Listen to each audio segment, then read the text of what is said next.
Morning. Is this working? Yeah? Good morning. Anything? Good morning. Thank you. Let's see here.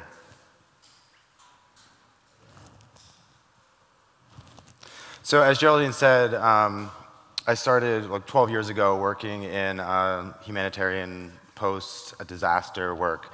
I spent about 5 years working within the more traditional system of this very top-down, how are we going to go in and help people, do things for them, build the houses that they need, the medical systems that they need, things like this.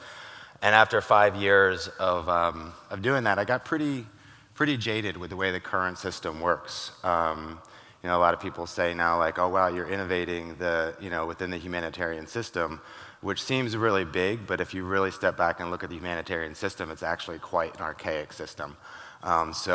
While that's a nice compliment to say that we're innovating the humanitarian system, it doesn't take a genius, really. So basically, after those 5 years, we've been working on a model, and it was a lot of drinks with other humanitarians after work, sitting back, looking at the system, collecting all of these different ideas.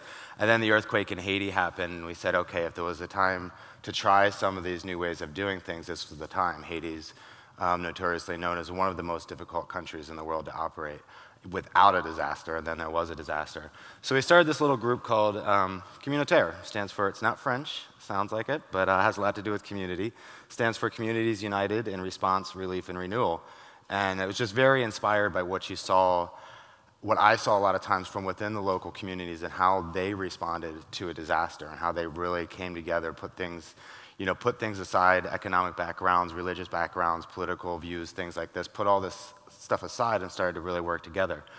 So I want to talk to you about two things today.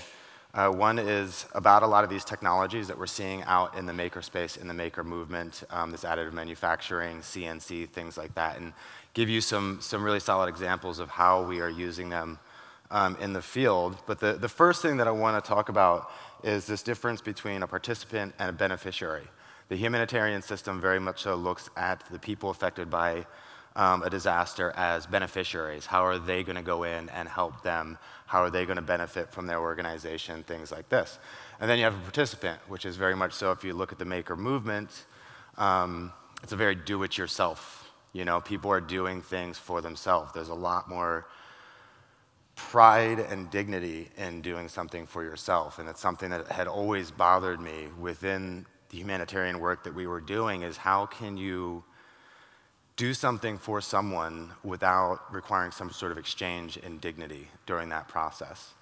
So I'm going to use an example that we might all know, be able to easier relate to. And this photo here is post Bonnaroo, which is a large music festival. I'm sure most of us have been to music festivals and things like this.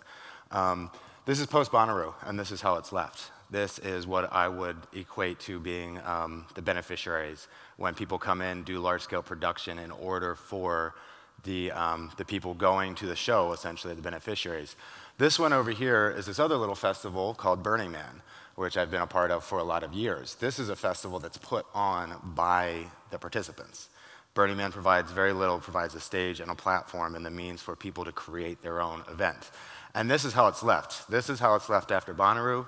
This photo here actually was used by Burning Man as a public shaming for one of the biggest messes they've left seen after Burning Man. So it's not jaded at all. It's just that's actually like the worst one they published. And this is typical after just about every music festival, things like this. So if you think about that and how when humanitarian aid is just simply put on for the beneficiary or the attendee versus the attendees putting on the show themselves. And this also relates a lot to a lot of the technologies that we're now using that enable people to do things for themselves. So like I was saying, you see a lot of this amazing things, on how the community operates in a post-disaster zone. 6 years ago, we did not know what a maker space was. We didn't know about this maker movement happening.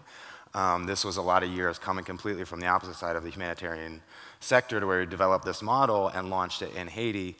We said, what if we just got a big workshop, a lot of tools, technology, things where the the victims of a disaster could utilize this space to help themselves, do things for themselves.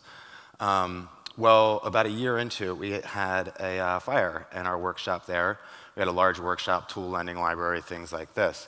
And this was our workshop, our original workshop. It caught fire. We had a whole bunch of people in there using it. It was a freak accident. We're situated in Haiti, just outside the slums of Cité Soleil, which are the poorest slums in the Western Hemisphere. The UN in the 90s deemed it the most dangerous place on earth, lots of violence, things like this. And rather than going in and kind of injecting ourselves into this community to see how we could help them, we set up just outside this community and invited them to come in and to do things for themselves, use our workshop. Well, when this fire happened, the community had been using it for about a year.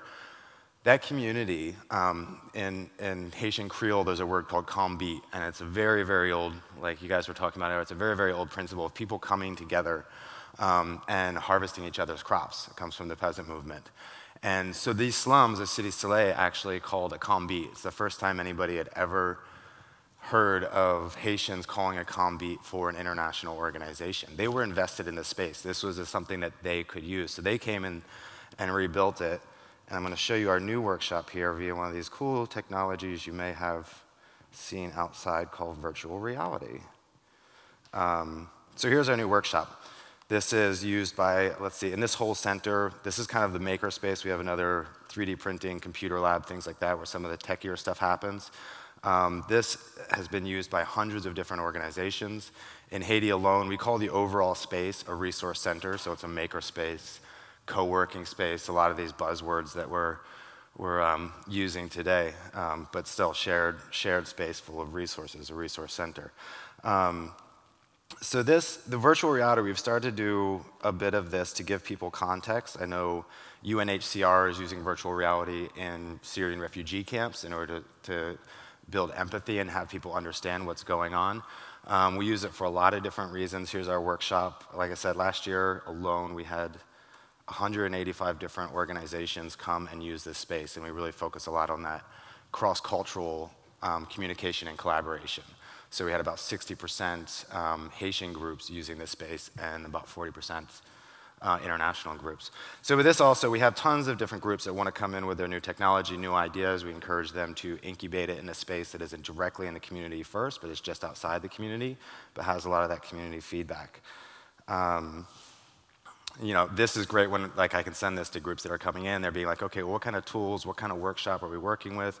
What do we need to bring? You can easily just send them this and say, okay, well, here, go ahead, take a look yourself. You can see what you're working with. You can see what tools we have. And it really gives them a great idea of what this space is like. Go back to my slideshow here. Now, as far as some of these technologies that we've been using and really giving these tools and making them available to the beneficiaries or not to the participants, really, and how it is that they can use them. So we're in Haiti, Philippines, and we've been in Nepal for the last year. One of the coolest stories, and actually I'd like to shout out to Field Ready, who helped us in the early days 3D print these shipping containers. The UN gave us, these are little model 3D printed shipping containers, because what we want to do is we really want to incorporate the community in the design of the spaces that we're doing. So it's very hard when it comes to designing physical space, you know, that you're kind of becoming exclusive in that you have to be an architect or somebody that can draft and things like this. So we had this great idea. The UN gave us 16 shipping containers to build our space with. We asked Field Ready, can you 3D print 16 shipping containers that are to scale, and how can we really engage the community in building out our space and designing our space? This is kind of where, once you give a lot of these tools and technology to the people they're for, is where you start to get innovation that you couldn't really come up with on your own. This is very bottom-up innovation. So this gentleman here, we wanted to make the space very inclusive. He is the CEO of the Disabled Peoples of Nepal Association. And you might be able to see his staff there between his legs, his cane. He's blind.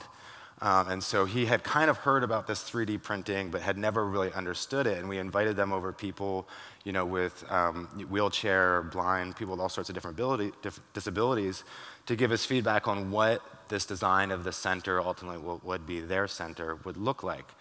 And so he understood it. He came up told us a lot about how to incorporate, a blind person's perspective and all this sort of stuff.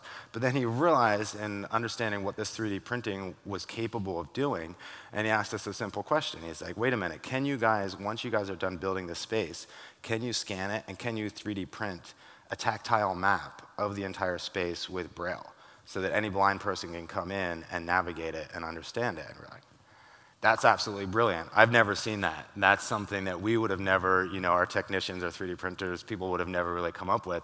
This is where these innovation and ideas are coming. You provide the technology, they'll come up with it. So here's what we're currently constructing in Kathmandu right now.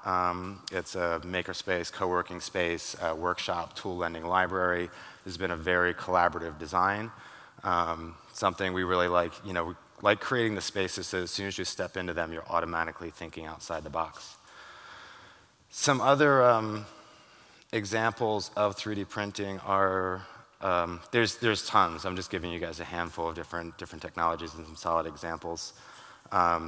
Was in the Philippines, we were asked by UNICEF, there's a large problem with sexually transmitted diseases, and that's because, it's a very Catholic country, and a lot of this is very taboo, so they wanted to build a reproductive health clinic.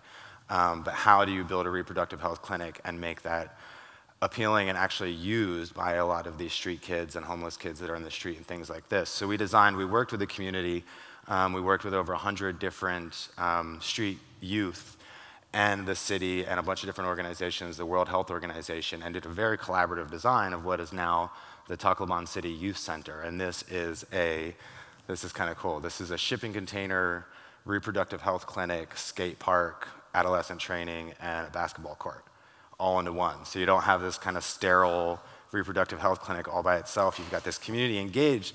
But what was really cool is after the completion of this project, it was completely owned by the community. It wasn't a lot of international aid comes in, builds something, gets it all up and going, leaves, comes back a year later and is like, wait a minute, why isn't this getting used? Why hasn't it been maintained? Anything like this. And you really have to start from the beginning and get that, we call it design equity. Design equity, sweat equity, and decision-making equity are 3 different equities that you can get from the community when you're doing projects with them. So this was a cool example. I don't know if you see the little guy right here. We were able to work with the youth for them to design their own space. And before you go right into large-scale production, you can 3D print things. And so the kids would come up with a bunch of different ideas, and here's the layout of the skate park, here's where the clinic is, things like this. And we say, that looks really cool. What if we 3D print that first? And then you can have a working model. And there was a lot of iterations of this, rapid prototyping, to where they would print it all out and be like, oh, this won't work, and then they go back to the drawing board, change it. So it really was their design. Let's see here, a good example. As we're we did the first 3D printing lab in Haiti. We're doing prosthetics, a lot of things like this. Nepal has been very, very encouraging. The maker movement is extremely strong there. People look at India and China as tech and innovation, all this sort of stuff, and they tend to forget about this little country that's directly in between them. So we brought in a simple 3D printer. We work with the Robotics Association of Nepal. Yes, Nepal has a very strong robotics movement. They're having to build things on their own and figure things out, but there's a lot of this hunger for tech and innovation within the space. So a lot of times we see these 3D printers getting used for knickknacks, 3D printing another Yoda head, things like this, which is cool. It's a part of the do-it-yourself craft movement and things like that. But we're finding more and more that in these developing countries where larger scale manufacturing is not readily available is where a lot of these printers are getting really, really used. This was within the first 2 weeks of providing the Robotics Association of Nepal a 3D printer. They printed 1 knickknack. They then started printing chocolate molds for a company that wanted to do very specific ones. The 3rd print they ever did was for an implant of a girl that had bone cancer. And the doctors found out about this publicly available 3D printer. They came right in. They started working with all the teams. They scanned her left foot piece that didn't have cancer, 3D printed a model for the other foot, used that as a metal mold to then do this this implant, and this girl is now fast on the road to recovery. This is within 2 weeks of providing this technology. A lot of people sit with 3D printers on their desk for a large amount of time where these guys are just really, really hungry for it and going for it. Some of the other cool technologies, you guys might have seen the CNC machine out there, computer numeric control. What's really cool is a lot with these machines is that you don't have to be on the ground to help design and build these things. So this is, we are at an internet conference. Almost all of these machines work via the internet. So we're working with a Japanese group right now, a university, that are designing a new type of house that is literally computer numeric controlled, cut out via a router. So this is them, this is the Nepali guys cutting out the designs by the Japanese guys, where they sent one Japanese guy on the ground, but this had like this house that we're building. Here's on the, let's see, the next photo is a photo of the house that they built in the Philippines in partnership with the Fab Lab Network.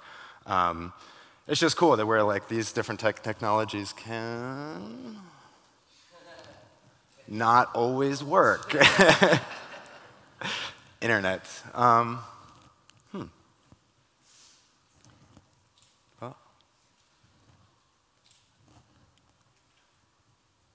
Yeah.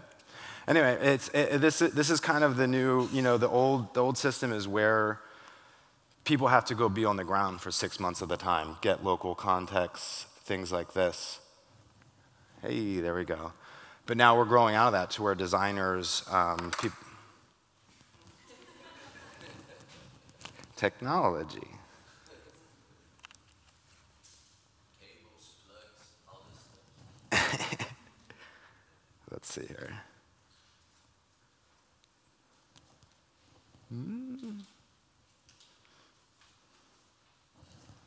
So yeah, here's a house. This house is the one that they built in the Philippines. Same thing, designed by a bunch of people in Japan, assembled on the ground, all computer cut out. It's a really cool structure. It's not necessarily a solution when it comes to housing, but it's providing an alternative that gets people outside the box thinking and trying new things. We're currently, because you can't always get a lot of these tools and technologies in the countries that we're working in, sometimes you have to build them.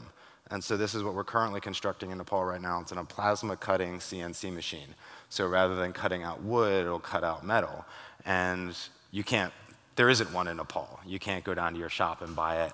I'm definitely jealous of the instance in China where they were like, here's $100,000, go buy a bunch of equipment. We're not always able to do that. So we're actually having to really hack these systems and figure out how it is that we can build this stuff using the local resources. This also makes it more scalable. People can take this, we'll work out the bugs, and other people can replicate it elsewhere. And then just for fun, we've been doing a lot of work with drones and some of the technology that's coming out with that. So a lot of building assessment. This is actually how we'll be 3D printing the tactile map of our property is via drone software that will go around, take thousands of photos, stitch it all together, and then create an online computer model. So here we're doing some assessments of getting structural measurements and all this sort of stuff of damaged buildings without actually having to even go in the building, which might not be that safe, especially after an earthquake when there's a lot of tremors afterwards. This humanitarian world is very, very it's starting to know it needs to innovate. And it's not exactly sure what that looks like. There's definitely popping up here and there. But this whole maker movement, there's a little buzz, things like this do it yourself. What does this mean? So coming in September, we figured why not? I'm sure many of you have heard of Maker Faire. We're bringing Maker Faire to Nepal for the first time. And it's also going to be the world's first humanitarian-focused Maker Faire. So a lot of these Maker Fairs are about, creating craft, which is great. It's getting a lot of the Western world back into that act of making and doing things for yourself. But how are we really going to display to the UN, to the humanitarian systems, what is the possibility of this technology, and especially when you give this technology to the people that can really use it and really scale it on their own. Back to how the aid industry is going to innovate. It's currently trying to innovate from within, but what it really needs to do is it needs to take a lot of these people, like the people that are in this room, that are very naturally innovators, that are very naturally thinking forward, and invite them into the system. So there's some examples of where the aid system's trying to develop from within, and it's a very slow going process. Whereas you look around us, you know, I'm from San Francisco, it's a hotbed of innovation. We're starting to create these pathways to where these people that very naturally innovate are coming in and influencing the more traditional aid system. I say this because this is basically an open call to get involved.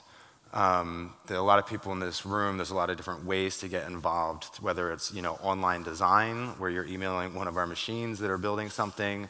There is, Andrew, what is it called? MakerNet? Yeah, the idea of connecting an internet of makers, connecting people together for production. Absolutely. So it's like MakerNet, where you don't always have to go be on the ground for 6 months, a year at a time. You can get involved in a lot of different ways. We are doing an open call for makers for the Maker Fair, which means, you know, if you guys, a lot of makers have been kicking around little ideas that could potentially have humanitarian impact, this is a great example to not only go try it out on the ground, but also to get it in front of a lot of the major aid organizations that are based in Kathmandu. I think that's it. Is there questions? I think she wanted to ask those. Go ahead. Hi, Sam. Thanks a lot for that. That was awesome. I missed half of it, but never mind. You were talking about a lot of these things work with the internet. And my friend was here like a couple of weeks ago, and I was asking him if he does like online learning through universities, edX or something like that, and he told me that he has issues in Kathmandu about the internet access, that it's so slow. So how do you overcome those kind of problems? How we overcome is we pay a whole lot for high-speed internet. So, and that's, so you look at like internet as a shared resource. These are resource centers. So I think we currently pay $400 for fiber optic internet, which, you know, there's this technology leapfrogging that's happening in a lot of these countries. So we were able to go straight to a high-speed fiber optic internet, but then really share that. So that doesn't solve the entire city's problem, but it is coming faster and faster.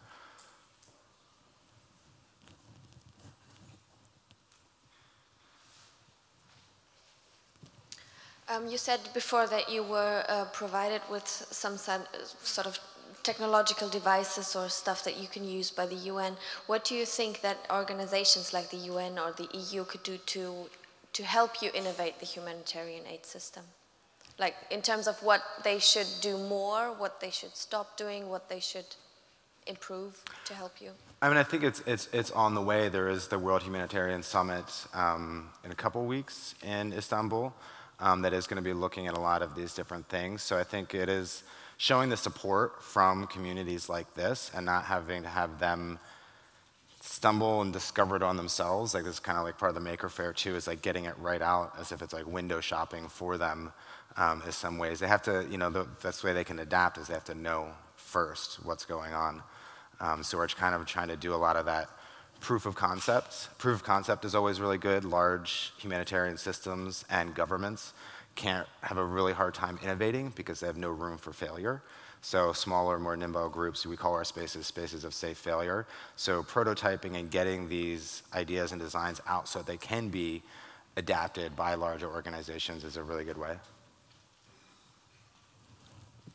Thanks, Sam, for your awesome work and for the support you've given us at Field Ready over the years.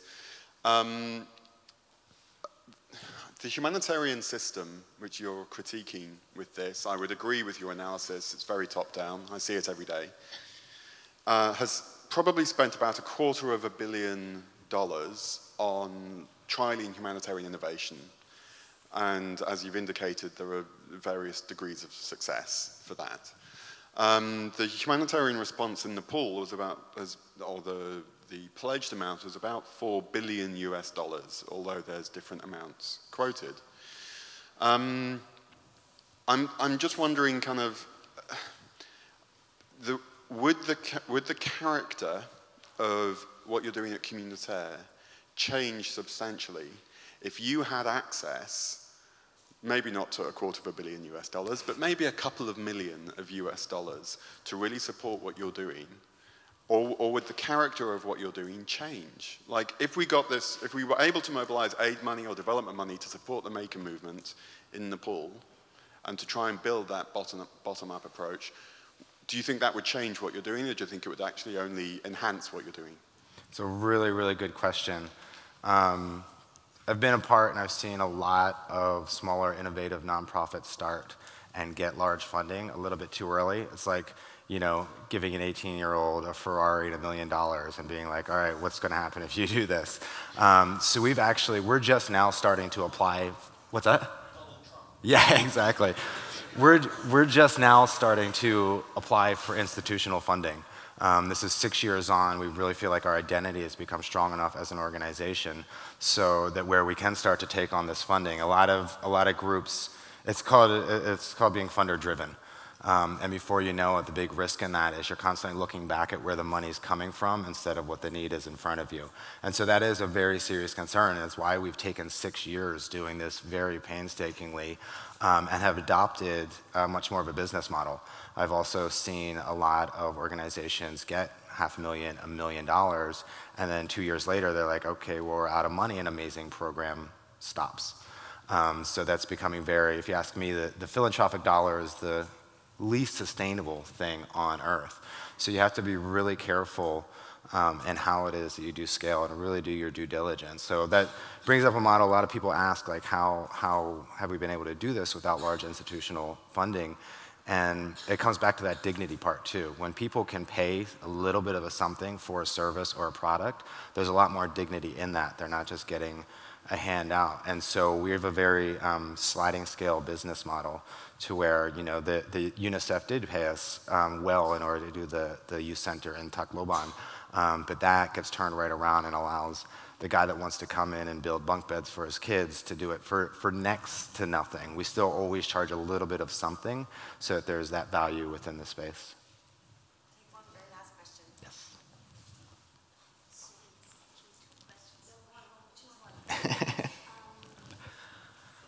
I think you're facing in Nepal also a lot of corruption, and sometimes I have the experience that the Nepali government also sees foreign help as an option to get rid of their tasks for schools, building schools, get the system running. How do you cope with this difficult task? So cooperate with the government and doing your own thing, and how it's working for you. Well, we always work with the government as much as possible, as I believe that humanitarian systems should and do. You look at example. I think Nepal has actually managed the response there really well, in that, you know, the UN in, I believe, I could be wrong, but I think the UN's budget in Haiti is potentially more than the government's budget is. Yeah, he agrees. He's a smart guy. So you got to be really careful where, like, you know, Haiti is now like an aid-dependent state. Because all of these people have gone in without any permission from the government and they've just come in and done things. Then you have some place like China where you have a very, very strict, you know, before you're going to go in and do any sort of project, it's got to be very government approved. And I think that Nepal has actually played that system really well, as far as like having control to where it's not dominated by the international response and it's still actually doing institutional strengthening within the government. It is frustrating sometimes to the humanitarian sector when you want to just come in and get something done and you've got to go through the government, but in the long term that's really better. I mean, one of the things we're challenged with right now is that internationals can only be in Nepal for 5 months in a calendar year. So that's really forced us to be like, okay, how quickly are we going to be able to transition from mostly internationals leading the organization to Nepalese, and that's already happening. Yeah? Yay. Thank you, guys.